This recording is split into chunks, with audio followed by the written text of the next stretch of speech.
నీ అంత చూడకపోతే ఇక నేను అన్నను ఇక డాష్ డాష్ డాష్. ఏం మాట్లాడుతున్నావు? గత 10 ఏళ్ల కింద 10 ఏళ్లు నువ్వు అవతల పార్టీలు ఉన్నప్పుడు కేసీఆర్ ముండమోసిండు రాష్ట్ర ఆర్థిక వ్యవస్థని.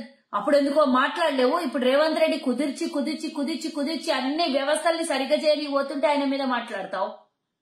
నోరా తాటి మటనా? ఏం ఏం ఎంత వస్తే అంత మాట్లాడుతున్నావు. పార్లమెంట్ సభ్యుడు అని మర్చిపోయినావా? మాకు మాటలు రావనుకుంటున్నావా? నువ్వు మాట్లాడిన మాటలకు జవాబు రావనుకుంటావా? బిడ్డ, ఒకసారి రేవంత్ అన్న నిన్ను మహాలక్ష్మి దేవాలయం కాడ నిలబడి పిలిచిండు నిన్ను. ఇప్పుడు కూడా చెప్తున్నా, అదే మహాలక్ష్మి దేవాలయం కాడ ఓ రోజు పోయి ఏడ్చే రోజు నీకు పక్కా వస్తుంది. నిన్ను కేసీఆర్ తన్నే ఎందుకు పంపించిండో ఇప్పుడు అర్థమవుతున్నది.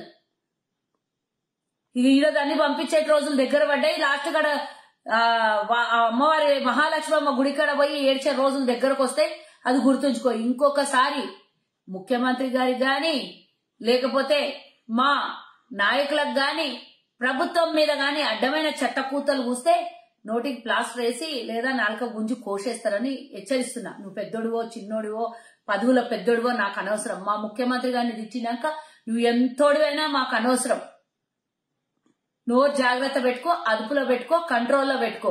లేదంటే చాలా దీనికి పరిణామం ఎదురు చూడాల్సి ఉంటుంది.